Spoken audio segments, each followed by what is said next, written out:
Hey everyone, welcome to the Fin Factor Live. This is going to be the pre-shoot for episode number 64? 64. 64. So, Aaron is here because Super Keep Joe feeling a little under the weather, unfortunately. Otherwise, he would love to be here. Perhaps he'll be moderating from afar. Who knows? He probably will be. Yeah, okay. But I'll be manning the questions today. Any comments, good and questions? Yeah, it's usually a little bad, but that's okay. So yeah, any comments, questions you have for us, feel free to fire them over, and Aaron, I'm sure we'll pick them up in a timely fashion, and we'll get to them as soon as we can. So what's our favorite little phrase on this show? Winning cures all. Yeah. Yeah, how do we do this week? Winning. 3-0, but Hashtag winning. I hate the shootout. I know, me That too. should be 2-0-1. Yeah, whatever. But we get the bonus point, so Yeah. that's fine with me. You know what? I'm happy about that shootout because I noticed it. Like, I watched it and I was like, you know, I feel like Jones did really well in the shootout, and I was shocked. Yeah. Like, pleasantly shocked. Yeah. Right? Yeah. He made 7 saves. Insane. Because they didn't miss anything. They put everything on goal. Whereas the Sharks missed 2. Like, they missed 2 on the goal. So Soros only had 4 saves.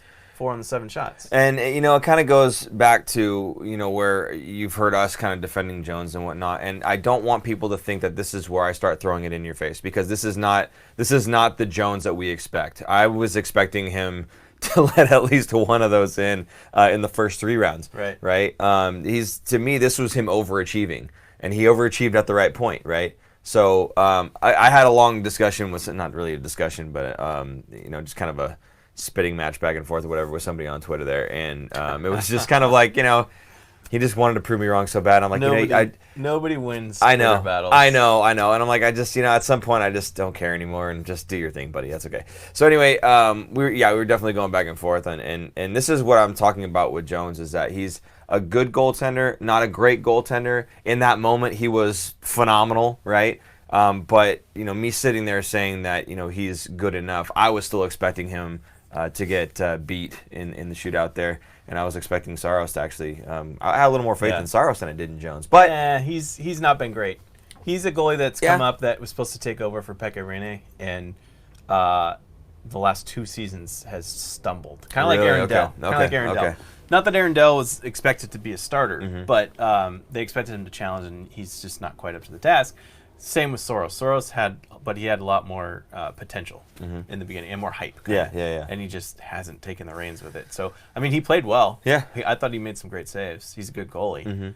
He's not Pekka Rinne, which the Sharks didn't play against. Which is, I mean, it's hard to beat Pekka Rinne for sure. Right. Any comments or? Yeah, let's start in the very beginning. From Kirk McLean, very first comment before we even went live. Can we talk a little about Simek and how his return has impacted the team? 3-0 since he's come back. Any coincidence? I like what you said during episode 63, which I will plug right now. If you haven't seen episode number 63, it's an interview with Jamie Baker, and it's a really good episode. He talks a lot about mental health and whatnot, but the point, back to the question about Simek, you had said that he kind of allows the big 3, if you will, to kind of reduce their minutes just a little bit. So instead of that 28-minute mark for Karlsson and Burns, I don't know if Vlasic was playing that much minutes, but it allows them to play close to like 24-ish minutes, right? And actually, Simek did pick up 20 minutes in that game, so it's not like he's just plugging in here and there. He's an impactful player, and we've seen him stand people up quite a bit, you know. And I think one of the quotes that they had was, you know, it's nice when you have somebody who is physical and it's not forced. It's not like they're being, you know, he just being asked to go out there and be physical. He's not a physical player, right? Simek, that's his game, and I think that's part of what works so well with Burns. So, yeah, I mean, 3-0, I think it's great. I wouldn't say it's because of Simek. That's something else Jamie had said. I'm not ready to let the big 3 off the hook yet. He's not, you know, the savior, if you will. But I think he does complement the already fairly strong defensive presence that we have. I don't say defensive presence. I'm sorry, the defenders on the team, right? The guys that are defensemen on the team, because you know, Burns and Karlsson defensively kind of lapsed, but that's okay. So I think he does add something there, and he allows them to have a little bit less in the minutes, so it kind of spreads out a little bit better. Keeps him fresh. Yeah, exactly. And also longevity for the season, because no one can play 28, 30 minutes a game for an entire season. Maybe down the stretch and in the playoffs, but for 82 games. Ryan Suter could do it. Yeah, what has Minnesota done? Shea Weber could do it. Whatever. I'm just saying they could do it. I didn't say they're going to be successful. It's not good. Yeah. It's not. No, I agree. It's better to have meaningful minutes. Yes. Yeah. So. Okay. Let's see where we're going to go here. Okay, since the Montreal game, this is from Christopher Lindsay. Okay. The Montreal game last year when they had the team meeting. Yes. And Simek started, I think, then. Sharks' win percentage with Simek in the lineup is 75%. And without him is below 50%. And this is since he started. Yeah. But again, that's only a sample size of 40. He had 41 games last year, and he's played 44 games. Yeah. Still kind of small. Oh, yeah. But it's hard to argue, right? It's hard to argue against it because they're winning. It's an interesting coincidence, I'll say that. I don't think that, again, I don't think he is directly the cause for all of these wins, but I think he is a complementary piece that allows everything else in motion to work well to get that win, right? When you disrupt that one piece, it kind of throws everybody else out of whack a little bit. Like Burns is now trying to find a different partner to play with. He likes Simek in his reads. So when Burns is trying to play with Vlasic, for instance, I think Vlasic is a little too structured for Burns, right? Yeah. And so I think maybe sometimes they're not on the same page all the time. For whatever reason, Simek makes really good reads according to Burns, and he likes the way he plays, and he meshes well with him. We saw all on the forward lines when you've got rookies playing on the right wing. And even Couture was saying this, when one out of the 5 players, when one out of the 5 players are, not in the right spot, it throws the whole thing out of whack because you're playing an entire system, right? So when you've not got Simek in the lineup and you've got other guys that are trying to work and fit together and it just doesn't work quite as well, it can throw things out of whack. And it doesn't mean that him coming in, he's the guy that's doing everything and he's the savior, but it does mean that he brings that balance to the rest of the lines and they're able to play the way that they're meant to play. So, again, I don't think he's a savior either, but I think he is a vital piece. Mm-hmm. So, going to Rhino, I'm guessing how you say that. Sharks will win more if we eliminate turnovers. Yes. Yes. And one of my points that I'm going to talk about in the episode that we're going to record tonight, hopefully come out tomorrow or Tuesday. Tuesday, I guess, from our producers. Vote of confidence. The Sharks create their own chances and goals. Less so from turnovers and mistakes from the other team. The Sharks give up more goals from mistakes of themselves. That makes sense? Yeah. So the other teams, the Sharks are defending well against teams that are trying to create offense. They slow them down enough. I mean, the PK is elite. Yeah. Their problem is when they have turnovers and they get odd man breaks and counterattack. And that is the MO on how to beat the Sharks ever since last season. So I think Vegas kind of wrote the book on that kind of strategy last season, and other teams took notice. So I think that's kind of their problem. And what's good about that is it's fixable. Mm-hmm. You clean that stuff up in the back end, you don't have as many turnovers. You're not going to have as many mistakes. You're not going to have as many goals against. So it's fixable. The Sharks are trending upward. We were talking about that before we went live about the rest of the Pacific standings. Yeah. Everyone's going down except for the Sharks are going up. In fact, I have it right here if you're happy to listen. So the Oilers, they're doing great, but their streak, they have a win of two win streak right now. They just won tonight. They just won, yeah. So and the Flames, most recently they've just lost one game. So prior to that they won. The Canucks, however, who are third in the Pacific with 21 points, are on a 4-game losing skid.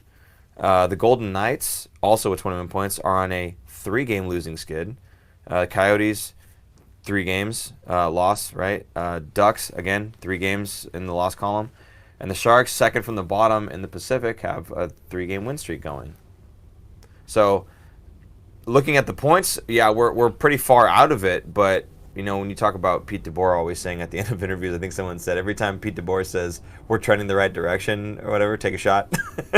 So, yeah, but you know what? He's not wrong either, right? So everybody, with the exception of Edmonton, everybody has either lost their last game or is on a losing streak in the Pacific Division, apart from the Oilers, who we play Tuesday, and the Sharks, who have won 3 games straight. So, and I think Aaron's going to go over the contenders and pretenders thing this episode, yeah? Yes. So, and I'm sure that'll be a big part of it, right? But we always see this, and this is why we always tell people, relax, cool your jets. Wait till at least Thanksgiving, is because, and I've seen somebody else did some really good analysis on this. I can't remember what website it was. If I can figure it out, I'll plug it.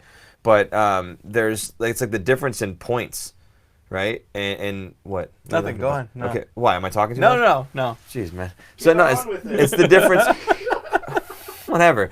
It's the difference in points, right? I'm laughing about a comment that I'm going to bring up after. Okay, sure. The pace that they're on, right, and what's projected, and about Thanksgiving time is when that really starts to come together, and when you actually see meaningful projections, meaningful pace. Before that, it's all over the map. It doesn't really matter. So that's why we always say wait till Thanksgiving to get to that point. Okay, now what is it you're laughing about? Hold on. I'm gonna segue into this. There's a comment from Illuminato. Okay. Does Mario know that you're borrowing his mustache? That's why I was giggling so much. And speaking of our mustaches, borrowing, there is a reason that we have these mustaches, and I'm going to post our team up here. We are growing these for Movember. So if you would like to help the cause, this is all for men's health. We're raising money. Our goal, I think, is $500, and we're at 200 or 270, 275. So we're getting close. If you would like to donate, I just set the link in the chat. Feel free to help us get our goal, and we appreciate any dollar amount. We are running a little, contest. I don't want to say contest, if that's the right word. Okay. I said it in the last episode. What we're hoping for is people donate and put a comment and put the funniest comment, just like, does Mario know you're borrowing his mustache? And then we'll highlight those in the show. So that'd be great. So go ahead and follow that link. Let's talk about this. This is Josh Froeling. Can you talk about Goodrow's possibly best season ever? I remember there was a quote from DeBoer who talked about it maybe a week or two into the season, saying that he really liked Goody's game and that he came into camp lighter than he was and worked on his skating. He wanted to get faster, and he did. So he worked on his game. He put in a lot of work this summer to get his speed up and his quickness and everything else up. So good on him. He's now kind of a third-line staple in a way. He kind of bounces between the third and fourth line, but he's getting more minutes. He's getting trust. He was up on the second line for a while there. I mean, he's a guy that you can plug anywhere in the lineup right now. He's like a utility knife. He basically is. He absolutely is. And it's not something that I was expecting out of Barclay this season, quite frankly. I remember when they put him alongside Jumbo, and I was going, what are they doing? Why are they putting Goody there? You know what? The guy's earned it. He's moving his legs, and, good on him. He's getting some goals this season. That's great for him, Good on Goody? Absolutely. Goody on him. I don't like that one either. Anyway, no, he's doing great. I'm happy for him, and in a season where we've got a lack of depth specifically on the right wing, seeing him jump up and be successful, especially for a guy like Goodrow, who's basically spent his entire NHL career with the Sharks, kind of cleaning up the trash. Good for him. I like that. Okay, there's actually some chat. We were talking about Vegas a little bit. Angelo Nunez, what's with Vegas getting beat a lot lately? And then Christopher Lindsay followed that up with thoughts on Vegas being on a 3-game losing streak and losing a 1-goal game against the Wings. Yes, I think Vegas is not as strong as they think they are. Okay. I should say. Okay. Vegas fans are, they're going to be in the Stanley Cup Finals every single year. If you look at the standings last year, Vegas, they were third in the Pacific Division, but based on points, if they were in the East Conference, they wouldn't have made playoffs. So they were on the cusp. They were lucky that the Pacific Division was weak, or as weak as it was last season. I don't think, and this is another point I'm going to bring up. I'm just giving you everything I'm going to talk about in the show. Combined, their backup goalies have 0 wins. Yeah. They've played, I think, 5 starts so far.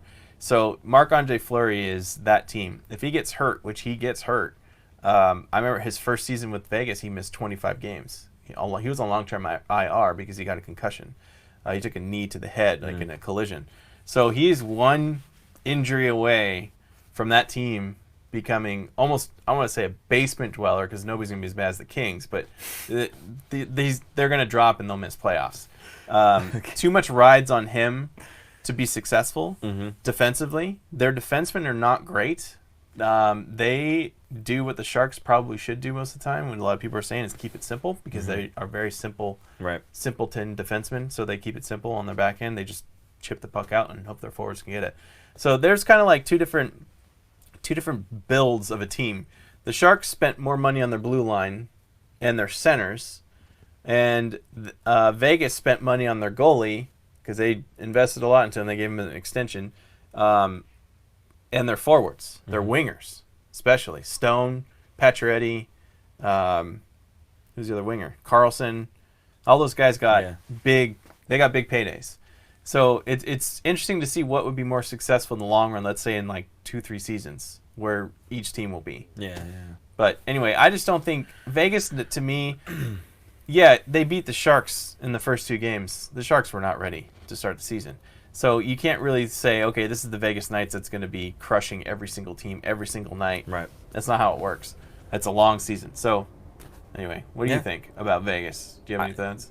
My thoughts on Vegas are, I don't know. That team, they look like a good team on paper, at least, right? We've seen what they're able to do in the past. So you never count them out.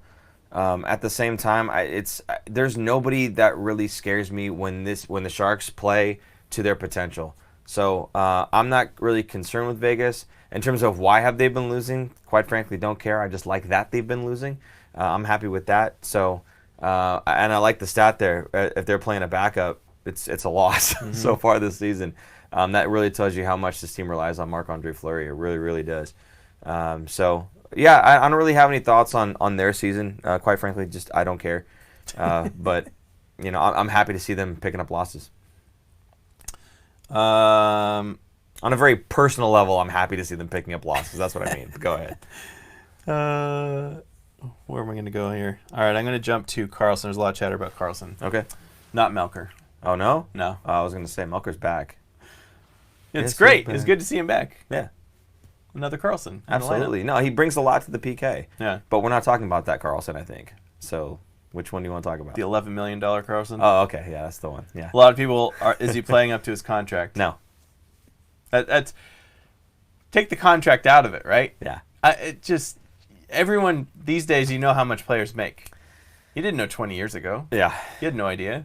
Like, it changes things. Look at Patrick Marleau in Toronto. Mm-hmm. Everyone was bagging on him because he was making $6 million. If he's making league minimum, which he is here, yeah.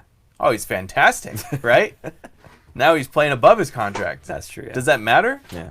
What matters is that they win, and they get it done, which Karlsson's not. The thing for me with Karlsson and the contract is that, no, you're right. He's not living or playing up to that potential, playing up to that dollar amount. But he can. That's the difference for me, is that if you were overpaying a guy and he's just not capable of that, and you say, okay, you overpaid, right? I wouldn't say that the $11.5 million for Karlsson is necessarily an overpayment. I think what he's shown us so far, he's not lived up to that dollar amount, but he's certainly capable of it. Again, this is a guy that got 25 points in 14 games last season, right? So if that Erik Karlsson rears his head, look out. So yeah, I still think he's worth the money. I really do, and I think as seasons come and go, he's still going to be worth that money. He's young enough that he's not going to be falling off a cliff. A lot of people saying he's already in his prime. He's only going to get worse from here. I don't believe that. No. He's a shifty type of player. He's not the type of player that uses his body a lot.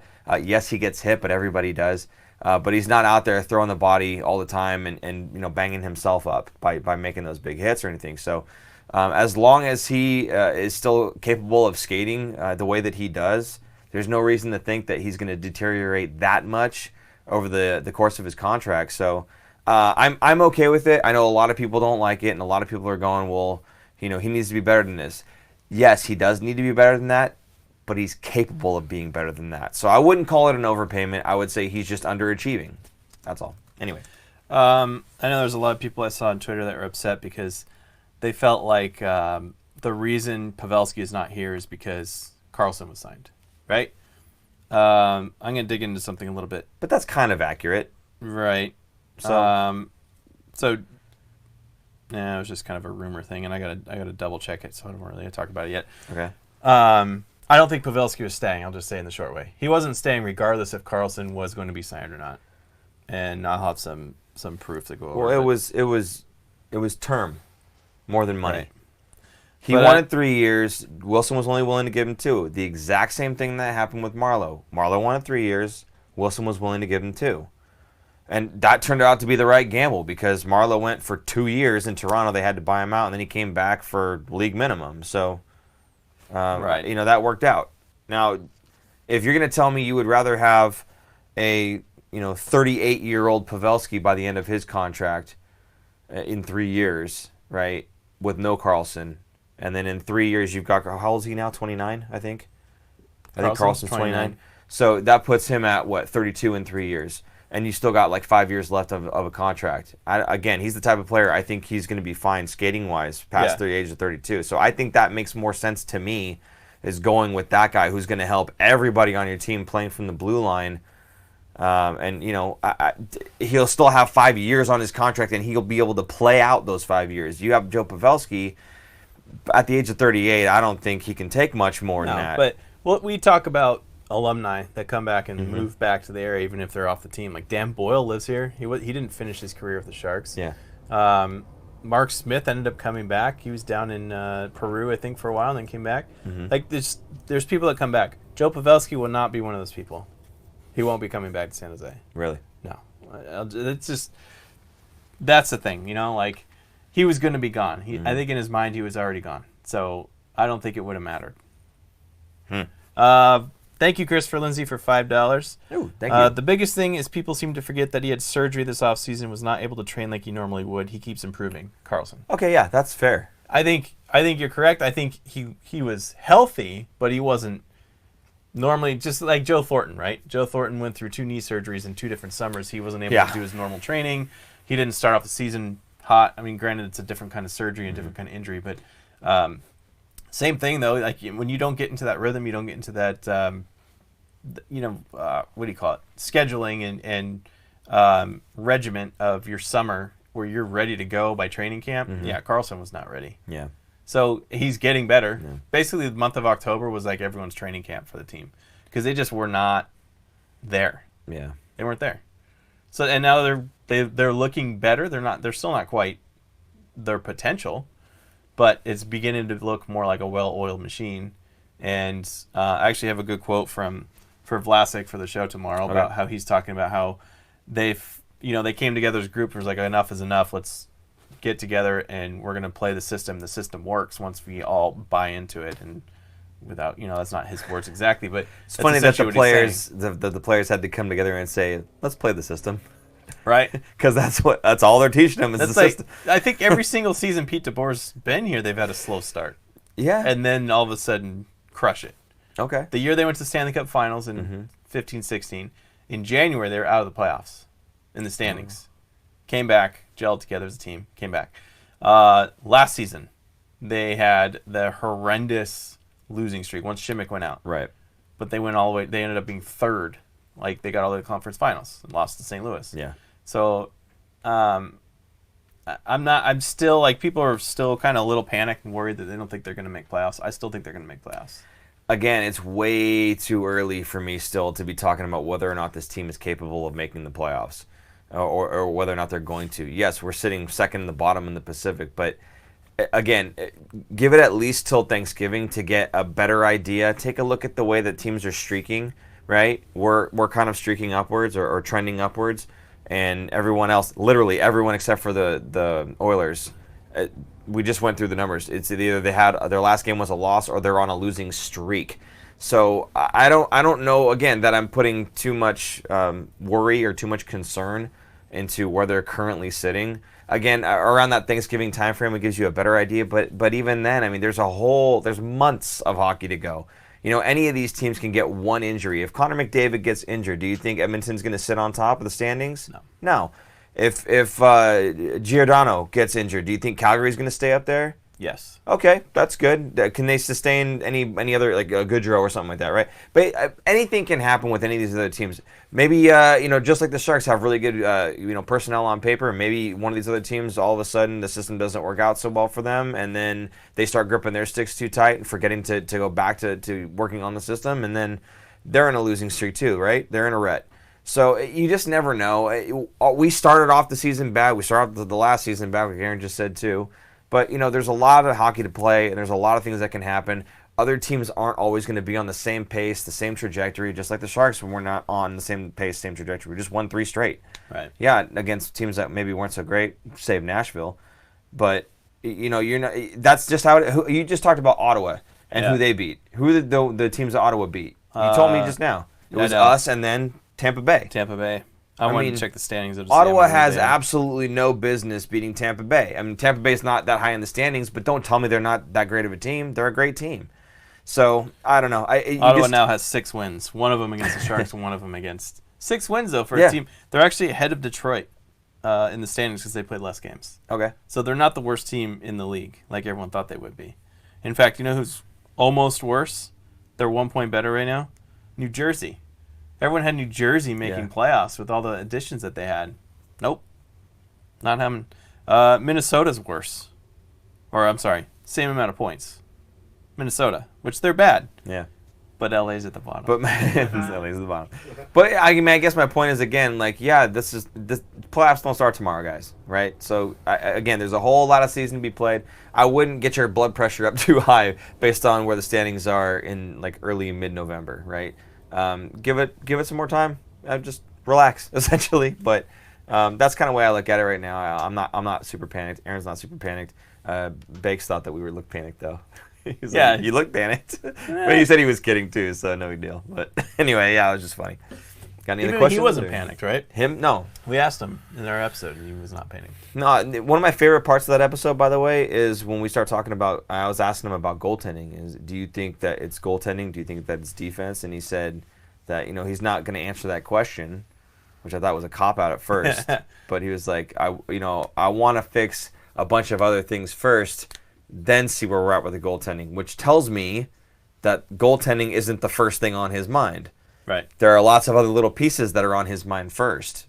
So when I take flack for saying that Martin Jones isn't the main issue, I'm just going to rely on Bakes. I'm sorry, but look at this week's 3 wins. Yeah. One of them was it the Minnesota game. They had a breakaway, right, with 2 minutes left, and he stopped it. That saved the win. That saved the 2 points. The shootout, he made 7 of 7 saves. I think 7 key saves. Right. I think key saves. Okay. I want to make sure people know key saves. Oh, I see what you're saying. Yeah, thank you. I was All like, right. what? It's in your face now. Nice. Key saves. I think what Jones worked on was breakaways over the summer. Okay. I think he has gotten way better. Yeah. I think he was getting burned too much last year with... It's true because he had lots of breakaways against last season. That's what I mean. Like, so I think that was the one thing that he worked on was I'm going to work on breakaways and kind of odd man breaks. Not so much because he was bad at them, but because it just keeps happening. May as well practice that. Yeah. Yeah. So it's not, he can't change the system. So, seriously, I never thought he was. I never thought he was a good shootout goalie. I just didn't have super confidence in him. I just didn't think he was good at breakaways, and he was fantastic last night. So, I don't know. Yeah. What do you think about Ferraro and Gregor and their play? Ferraro has, he's looked really, really good. Again, I know you were saying there might be a cliff after a while here. You guys can only sustain playing at the NHL level for so long when it's their rookie campaign, especially as a defenseman. But God, he just doesn't seem to be slowing down. Yeah. You know what I mean? Like, and I kind of was hoping that he would make it through the season, but in the back of my mind, I'm like, Aaron's right on this one. He's probably going to peter out, and he may still. Maybe he'll peter out at like 40 games. Who knows? Mm-hmm. But everything we've seen from the kid so far, he's really, really impressed. Now, is he making some rookie mistakes? Yeah, sure. Why? That's to be expected. Because he's a rookie, right? So there's some stuff that obviously you would forgive because he's a rookie still. But no, he's looked phenomenal, I think, for what's expected of him. I think he's gone over and above. I think he's gone way beyond. So really happy with Mario Ferraro and his play. As far as Noah Gregor, it sounds like he might be the guy now stepping in and filling in on that fourth line. So he might be up more permanently than most people thought. They cycled through quite a few different guys, but it looks like they might be settling in on him. Now, that's, again, a revolving door, which we've talked about before. So you might still see Gregor goes down for, a couple games or whatever, and then comes back up or whatever. He had 5 minutes of ice time last night. Yeah, but he looked pretty. I mean, in other words, he doesn't look like he's a huge liability. He's out there, he's running and gunning. So I've been pretty impressed with what I've seen out of him. Yeah, it's only a few minutes, but. So that fourth line, I'm sorry, Gregor, Karlsson, and Gambrell. Karlsson had almost 10 minutes, and Gambrell had almost 9 minutes. I want to pose a question to you guys. What do you think about Gambrell? Does he have staying power in this lineup for this season and beyond? Or do you think he's kind of like, this is where he's going to be? This is his ceiling? It's interesting. He had a minute 46 of power play time. Gambrell did. So they're giving him probably second power play minutes. But so they also put his Heed on the power play briefly. Right, though. but they see his offensive potential. That's because they had Karlsson and Burns out together for a while, and they were tired. And Heed, by the way, I saw him on that power play. To me, Heed seems like he's going to be that guy, at least on the Sharks, that is going to be really good in the AHL and can't make that next step in the NHL. So the passes and the reads he was making was just not there. They were too slow. He had that one, tried to cross-ice pass it on the power play, and I was like, did you not see the guy right there? He was right there in the lane, and you shouldn't be making that mistake at this point.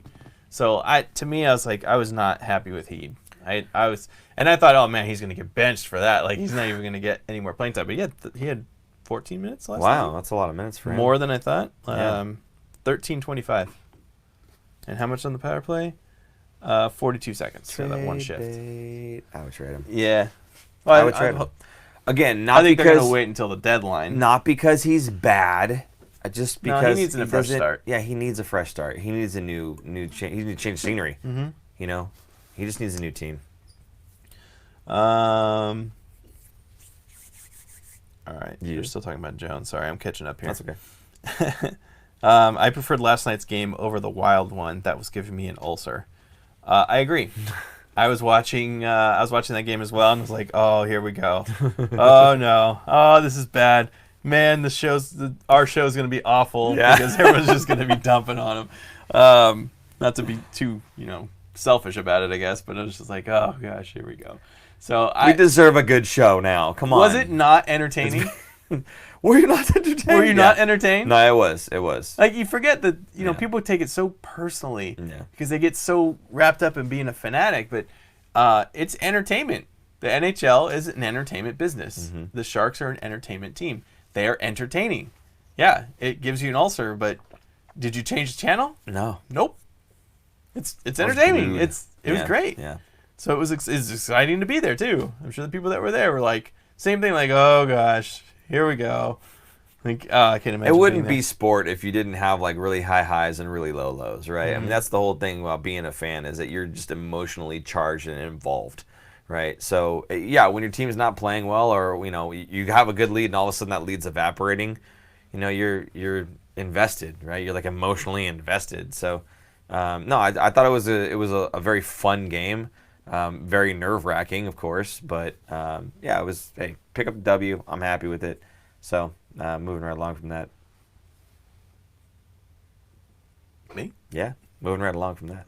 Right. That's my kick over to you. Sorry, they're still talking about Gambrell, Goodrow. Gambrell and Goodrow have been the most improved Sharks from last year, in my mind, from Illuminato. And then he followed up. He said you could see the hunger in their game, and while that isn't everything, I think DeBoer is trying to show that there's a trait he's looking for. Yeah, he wants hard workers. He wants guys that are going to go in and play a 200-foot game. And I think for DeBoer, for young guys with DeBoer, you have to gain his trust. Look at LeBank's trajectory of his career so far. He still gets benched in certain games because he's just not playing what he should be doing, right? So once you get his trust, your leash is going to get a little bit longer. You're going to get some more minutes. You're going to get trusted in certain situations. So yeah, they got to work their tails off to get there. That's what he looks for. It's good. It's like a healthy competition. Yeah. Among did he say most improved players were Goodrow and Gambrell? Yes. Okay. I would agree. That's phenomenal. Now here's another fun one if you guys want to start commenting on that. What do you think of Hertl? What do you think of Lukáš Hertl? Waiver wire fodder. Exactly. And it's unfortunate because, again, he came in, he had some promise. And the nicest thing about Hertl for me was he had size. The size. That was the nice thing for me, was he had the huge size, right? And you take away his size, if you take off, 2-3 inches off his height. No. But you take some of the size away, maybe he's a little bit shiftier. Maybe his game's a little bit different. I know. I'm just saying the only reason he's where he's at is because of his size. Yeah, maybe potentially. Yeah. I thought he had a pretty decent shot. He just couldn't put it together in the NHL. Yeah. So, I'm curious what you guys think. Is he done? Is he no longer going to be on the Sharks roster? Because I don't know that he's a better option than Gregor is. Gambrell seems to be staying longer than Hertl will. Right. So, does he have a place on this team anymore? I don't know. Maybe he'll be like if they're playing a big body team like Anaheim, LA, Vegas, they might stick him in the lineup. Maybe. Just to kind of give that little bit competitive edge. Can you talk about Hertl from Josh Frohline? He's leading the team right now in scoring. He's got 7 goals, 11 assists, 18 points in 18 games. He is, he had a couple bursts this last week. He had a couple multi-point games. So he jumped to the top. He's now ahead of Burns in terms of scoring. Nice. It's where we thought, as in a collective we of the Sharks organization and everybody thought that he would be maybe a season or two ago, and he got a little bit derailed from those early knee injuries that he had in his career. So this is the Hertl that everyone's been waiting for, and he's going to be dominant. I think he could be a 70-plus point player this season. Yeah. This should be it. This is right now, this is his peak. He's peaking. And I don't mean that in a bad way. I mean, this is the perfect time for him. He's going to have a career year again, which he did last year. So he's going to lead the team, and the Sharks need it. They need the leadership. Because Couture can't do it himself, and he just scored his first goal. He had a funny quote after the game. Did you see that? Yeah. That he called Al Stalock, the former Sharks goalie who plays for Minnesota. He scored on him. And he said he jokes calling him up saying, man, I really need this one. Because he's only had 1 goal, I think, for the season. Yeah. Right? Yeah, he did. Yeah. So good for him. Great quote, yeah. Yeah, it was funny. I've got a comment from Facebook. Sure. Oh. So we're simulcasting this episode to Facebook. Oh, right. Can they hear you? Yeah. Okay, good. So it's Anthony who says, what are fans really expecting from EK65? I mean, it's not like he's a superstar forward that scores tons of goals. He's a puck-moving, high-risk reward defenseman, and that's what he was when we got him. Right, and I think what people are expecting is the puck moving, and unfortunately, he's kind of puck turning overing right now. So I think that's what most people are upset about. That and his defensive play has not been strong. His defensive play hasn't been that great, but I think the things that stand out are when he unloads the puck and now they have it, right? So I think that's part of the big problem from a fan's perspective is that he keeps turning the puck over, right? That was the Minnesota game where he just missed the puck and gave a breakaway in the last minute of the game. And then what was the assist? Yeah. So what are they looking for out of him? Yeah, you're right. He's not a superstar forward talent that would be scoring tons of goals. I see him not scoring a whole lot of goals. I see him getting tons of assists. I've always likened him to Joe Thornton from the blue line, right? This is a guy who controls the play. When he's on his game, he controls the play and makes these phenomenal passes to guys that are just sneaking in behind or whatever the case may be. And he's got that great vision on the ice. So I would definitely like to see more of that out of Erik Karlsson. More, not crazy, incredible passes, simple passes that he could just get the puck up the ice. But I think that's what people are expecting out of him. They're expecting everything that he does to be phenomenal. He's supposed to be.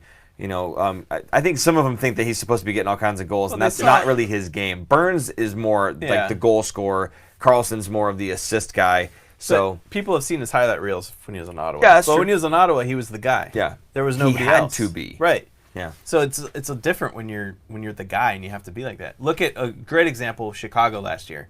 Taves and Kane. Taves scored 70 or 80 points. I can't remember. I think he was close to a point per game. Mm-hmm. Taves is the kind of player. He's Captain Serious. He's the kind of guy that does whatever needs to be done. Last year, Chicago was garbage. They had nobody on the team except for Kane and Taves, so Taves stepped up. Now they have a couple more players. Now, and I know this because he was on my fantasy team, now he's got 6 points in 18 games. Like he's not that, because he's not being asked to be scoring guy. He's asked to do the dirtier stuff, like the more defensive. He's shutting it down. Shut down centerman. So his role changed. Anyway, my point being, he doesn't have to be the guy, just like Karlsson, so he's not going to be the superstar, all-star, I'm going to score 20 goals and have 80 assists, right? That's not his game anymore. And then the problem is people hear that and they go, well, why is he worth $11.5 million on this team, right? So I understand what the fans are talking about. I understand where the contention is with the amount that he's getting paid. But I don't know. For me, again, when you get a talent like that, and again, I call him Joe Thornton from the blue line, when you get a guy like that in your lineup and you can lock him down for 8 years and he's in his prime right now, and he's the type of player that is not – he doesn't use his body up like with big hits or anything like that. So when you get that type of player, I think he's going to have a little bit more longevity into his mid-late 30s. So I think it's still a good contract. I really do. And if he can get on his game and as the years progress, gets more and more comfortable with a specific defensive partner, whoever that may or may not be, the forwards being able to read his passes. We've seen that before too, where when he first jumped on the team, he would make these phenomenal passes, and they would just explode off of our forward sticks. Yeah, they weren't ready because they weren't ready for that, right? It's like, what is this? So I think as they continue to gel, and I know it's kind of weird talking about gelling after like a whole year has gone by, but remember he was injured for quite a while there. But regardless, I think he's going to just get more and more comfortable with all the guys on this team as the season goes on, and I think again. He had those, I keep going back to this, he had those 25 points in 14 games. If that's the Erik Karlsson that shows up, don't tell me he's not worth $11.5 million. So, anyway. Let's take a quick, not break, but let's do a roll call real quick. So tell us where you're watching and how you found us. We and Jason's going to post those up on the screen. I don't know about Facebook, sorry. Can't do it for both, but go ahead and put them in the comments. Can he?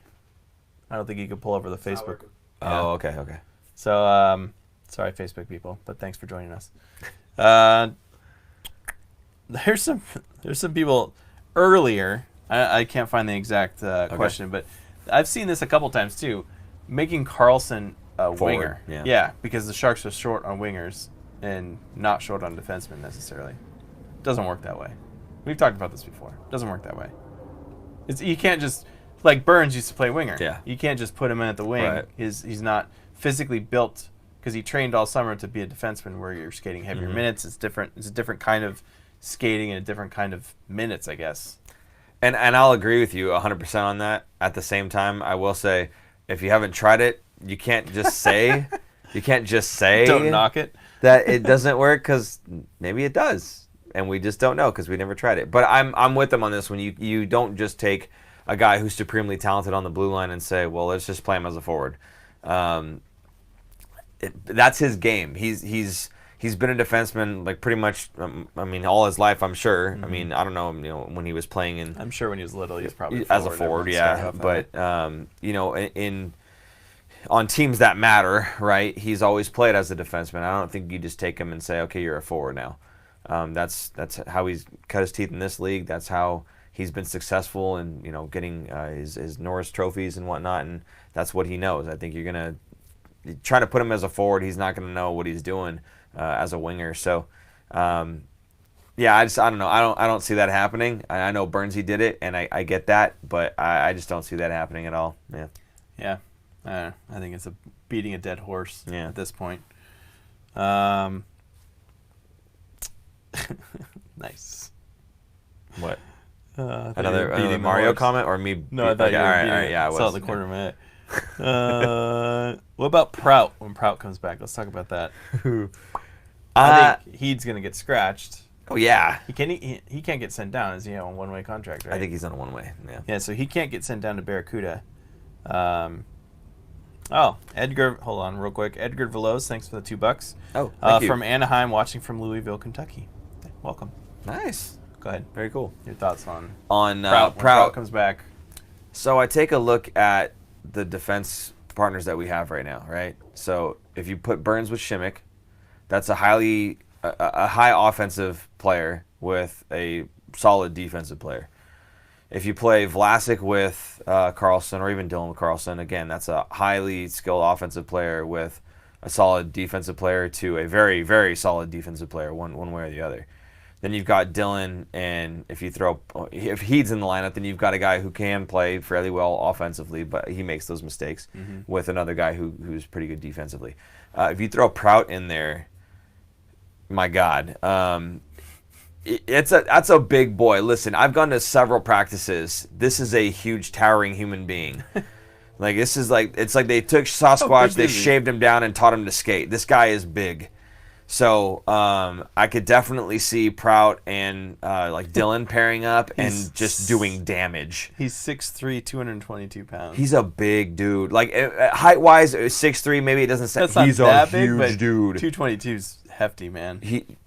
It's muscle too. It's So yeah, I know. I like that Prout is on the way back. I think he's in a conditioning stint with the Barracuda right now, if I'm not mistaken. So right now, once Ferraro's back, I think Ferraro's going to take that spot. I don't think Prout. I think our defensive pairings are going to be Ferraro. Who's he going to be paired with? Yeah, so that Ferraro with Karlsson? Probably Prout. No, Dylan.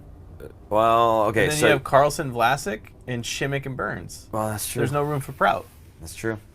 Once Ferraro's healthy, because I don't think he's going to be out long term. No. We'll probably see him this week. So, I mean, realistically, like, yeah, if Ferraro's still in the lineup, then, you know, maybe Prout doesn't see much ice time. But is Ferraro going to get pushed down? Potentially. I don't see it really. I know. See, he's been playing 15 minutes. That's the thing. You see, earlier in the season, you're like, he'll just go down. Well, that's because right? I thought he was now, under the 9-game contract thing where they can push his contract. That's true too. That's true too. That's the only reason. But you also felt he was going to peter off, right? That too, and he bring him back, and he had, yeah. So man, yeah, it's tough. That could still happen. It could. You know, maybe his play just goes down, and. But that's the weird thing is, okay, so let's say you do pull it. Which defenseman do you pull out? To play Other Prout. than him? No, to play Prout. Which defenseman do you pull out? There's no reason to. Especially right now when you're on a win streak. Yeah. Right? Yeah. You don't mess with the lineup. So if with Ferraro back in the lineup, then if you've got Ferraro paired with Dylan, right? I think Ferraro's been pretty good offensively too. He's got a lot of he's got some skill there. Smart. He's a smart player. Then up and down your defensive pair, you've got not only no, wait, Dylan's not lefty. You would have basically a strong defensive presence with a strong offensive presence all the way up and down your defensive pairings, right? Mm-hmm. And in that game where you want to have, you know, that extra muscle or whatever, yeah, you throw Prout in there. That's cool. But then again, like, who do you take out? Of all the defensemen we have, the only one that makes sense to take out is Ferraro. Well, Illuminato, which begs the question, why did the Sharks sign Prout? Depth. Yeah, depth is essentially why, Look at what happened when Simek went out. Yeah. They needed help. I don't think they knew what Simek was going to be when he came back. Maybe he would have complications, which apparently he did. Did you read that? Simek? Yeah. I didn't hear He was that. supposed to be back earlier, like possibly training camp, and he had some kind of complications with his knee and had to... Oh, I thought you meant after he came back. No. Okay. So it pushed it back like another month or 2 months almost because it's in November. So I think that was part of the reason. It was kind of an insurance policy, a cheap insurance policy. Just to have extra bodies around. There's no reason not to have depth, especially the defenseman position. Yeah. Look at Winnipeg, right?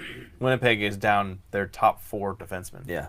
So it does not hurt to have extra bodies for defense that can play in the NHL. I still think if he needs a new start somewhere, that's a great place.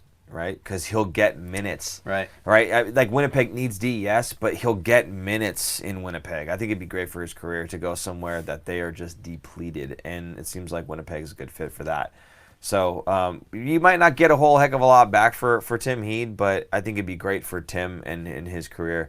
And I think we've seen the Sharks make moves, or even with Bugner, when they had Bugner, they said, yeah, we don't want to hold anybody back. Go ahead, be a head coach for Florida. Our door's always open to you if you ever want to return. And that's exactly what happened. You know, I feel like they're the type of organization that'll do that. Totally. So I think if Tim... We heard that from Jamie Baker last week. Well, exactly. Like how great the organization is. Yeah. Has been. And I think if Tim Heed were to go to Doug Wilson and say, look, I just need a fresh start, I feel like he'd make it happen for him. So who knows? They're calling him the Redeemer. Have you seen that? Oh, yeah. That's pretty funny. Yeah. The Redeemer. Who's better, the Redeemer or Connor McJesus? The Redeemer is better. Okay. Because they both have the meme where it's like their face. I know, and but Redeemer is like, it's his full name, mm-hmm. and then a little bit more. Yeah. So,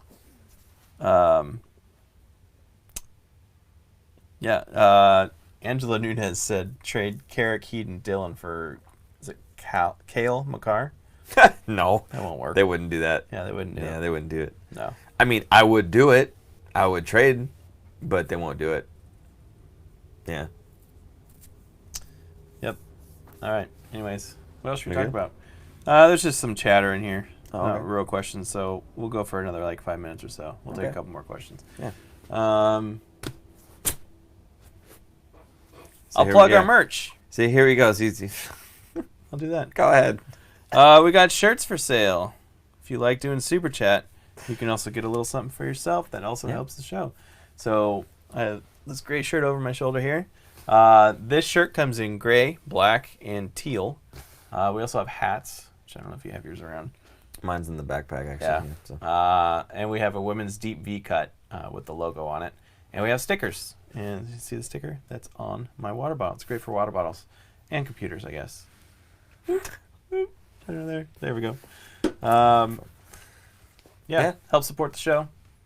And free shipping right now with Patty. There you go. Yeah. We're still doing that? PATTY for free shipping. Put that in the coupon code area, and free shipping to anywhere in the U.S. So, and again, the thing with the shirts, they are ridiculously comfortable. They're like the softest material. So, I'm really glad that we didn't skimp on that and get just some, weak Hanes, whatever. Right. These are Legit nice shirts, super soft. I'm wearing Hanes right now. A little stretchy. Oh, you're wearing Hanes? Don't you wish you had a Fin Factor shirt? Oh, wait, I'm not wearing a t-shirt right now. Oh, boy. He's off camera. That's good. Good for everyone. From Angela Nunez. Okay. How do you think we date, I think he meant fare, against the Oilers next game on Tuesday? First of all, thank you for the question to break the awkward silence. Against the Edmonton Oilers, again, they're on a 2-game win streak. I think if you shut down Draisaitl, it seems to be the guy who's leading the team more than McDavid. But he's definitely benefiting, I think. But they play together. Yeah. They have him on the same line. Yeah, exactly. I think he's benefiting. So, pick one, shut one or the other one down, and you have a pretty decent chance. If you could shut both of them down, you're probably going to win that game. I mean, don't let the standings, get you, fearful, really, I guess is what I'm trying to say. Just, they're a good team, but they're limited. If you take those guys, kind of like what we were talking about with Vegas, if, Fleury goes down, Vegas is probably going to lose that game, right? He puts them on his back. And it's the same way with Edmonton between Draisaitl and McDavid. If you find a way to limit their chances, shut them down, push them to the outside, slow them down, I would love to see McDavid come flying across the blue line and Simek go, no. You're going to stop, man. You're going to stop right there. He's too good. No, he is. I would love to see it, though. I know. Every team would love to see it. Yeah, I know. I just want him to go really fast and then just stop. Yeah. That's what I'm looking for. Anyway, you find a way to shut them down. You find a way to win that game. Essentially, is what it's going to come down to. I think they've been getting good goaltending, kind of surprisingly. Okay. So their defense kind of, shored up a little bit. They were not as free flying as they were, and then they kind of let their big guys, Draisaitl and McDavid, do everything. I mean, talk about a one-line team. James Neal's helping. He's scoring. I think he has 7 goals and 2 assists or something. He's just scoring goals. So it's good for him, unfortunately. I guess bad for the Sharks. I don't really like James Neal. But that team, you shut down that top line, you're probably going to have a good chance to win the game. And I like what you just said about good defense and goaltending. They're getting good goaltending, and that's helping out. We talked about this with Jamie. From good defense comes good offense. Yep. We heard Couture say this last season in a post-game interview. From good defense comes good offense, right? So, again, this is where I point to the Sharks and I say, limit their chances. Just worry about your zone. Get the puck back. Once you have possession, then let's worry about going and trying to score goals and making those passes and everything else. Just focus more on the defensive side of it. Limit their chances and get the puck back. That's it, right? Because if McDavid and Draisaitl aren't putting points on the board, you have a really good chance of winning that game. Yeah, Neal's got 7 goals. Awesome. If you limit the other 2, you're probably winning that game. Passes from? Exactly. So I think that's, I mean, obviously that's the game plan for every team in this league is to limit those two guys, but for the Sharks especially. It's funny that Calgary and Edmonton swapped Lucic for James Neal, two bloated contracts of two players that were not doing working well out on for either one. team, right? And they both, Lucic's not as much as James Neal, but they put like a caveat: if James Neal scores more goals than he did last year or something, they get a draft pick. Oh, really? And I think it's already like close to happening. I want to say it was. Maybe it was 18 goals or something, 16 goals. It's funny, the little stipulations they add to these contracts. It's kind of like when I play Monopoly sometimes, I'll add a whole bunch of extra rules. Like, of course you do. Oh, yeah, totally. You seem like that kind of guy. Oh, yeah. Haven't played Monopoly in a long time. Jeez. Anyway. It's going to be a great game. I'm looking forward to watching it. It's going to be, one of those where you're sitting on the edge of your seat just trying to hold on, and we'll see. It'll be fun. I can't wait. So, there you go. Any other questions? Are we good? There's talk about some prospects coming up, but it's just kind of no one's ready. There's nobody. I mean, we saw last week was Chekovich and Shumlevsky were scratched from the AHL from the Barracuda. Yeah, healthy scratches. So it takes a while, and some people they're kind of answering the questions in the comments. Okay. How it was a big jump. They played to their overage juniors. In juniors, they were overage, so they're going to dominate. So they were 19 years old, turning 20, playing against 16 to 18-year-olds mainly, right? Yeah. So, of course, they should be dominating. They did, which is good. It's better than not dominating. Right. But then you jump into the AHL after that, and it's a whole different ballgame because now you're playing against men, really. And isn't that amazing, like the difference between juniors and just AHL, right? And then you expect a guy to go and make an impact in the NHL, and it's like it doesn't always work that way, right? And you look at specifically goaltending. You talk about a guy like what's his Edmund. Edmonds, they were just talking about it. So, were they talking about that? I want to see Zachary Edmond play with the CUDA or the Sharks. He's had an amazing record last season. I can't remember, but he played 27 to 30 games, and he only lost like 2 or 3 games. However, that doesn't exactly translate over to the AHL or the NHL all the time. I know Binnington's the example, and I know there are other examples of guys that have just stepped in and done really well. And part of that is when you play in the NHL, you have better defensive core around you, as opposed to I've seen guys come from the AHL that didn't have good records playing the NHL, and all of a sudden they look really good. Right? But part of that could be their team. Yeah, no, exactly. The AHL team that's exactly what it is. It's that in the AHL, defensively, they're not quite as good all the time as the I think AHL a goaltender's a little, I don't want to say easier, but that kind of situation, it's hard to tell unless you're actually watching them play. And that's where I have the problem with, let's use save percentage and goals against average and goalie stats. It's like, well, yes, but no, because you're going up against harder competition, yes, but you also have better guys in front of you in terms of limiting those chances. Potentially, this season the Sharks haven't really had that, but generally speaking, you're going to have better group in front of you, keeping the puck out of your way, right? Less cross creasers, less breakaways, less 2-on-1s, less of all that stuff that you might see more often in the AHL because the defense isn't as good. So. I have a hard time with some of the goalie stats and people saying, the save percentage is, really bad, so therefore they suck. And it's like, well, yes and no, because a lot of that is driven by the guys that are in front of them. A lot of goalies suck from high danger chances. Yeah. All right. Anyway, let's call it there. Very good. Yeah, thanks for watching. You got anything you want to plug? You want to add? We'll do our Movember again. Yeah, Mo Team, is it? Yeah, I'll post the link. Okay, again. He'll post the link for the whole Movember thing. Again, we are just raising awareness. We would love for you guys to give any dollar amount would be awesome. Again, a single dollar would be it's $1 more than we would have had. So anything and everything you guys can give, we would absolutely appreciate it. And give us your best comment about our mustache. Give us the best comment you can. If you're going to do Mario ones, that's cool, but it better be creative because I've heard a lot of them. So. And family friendly. And yes, of course, family friendly. Yes, of course. Be creative. Yeah, like I said, if it's Mario though, it's got to be really creative because I've heard a lot of them. So there's the zoom. Look at that thing. Anyway, so there's that whole thing with Movember. I would encourage you again to check out episode number 63, especially for this month of November. We've been talking about bringing awareness about prostate cancer as well as mental health issues. and having Jamie on last episode. It was very informative for anybody who might be struggling with some the depression, any other mental health issues that they may be having. I would absolutely recommend you guys check that out. He has a lot of really good suggestions. It's not about us getting views. It's about trying to get Jamie's message out in another way that we can. There was a handful of comments of people who really enjoyed it and helped them.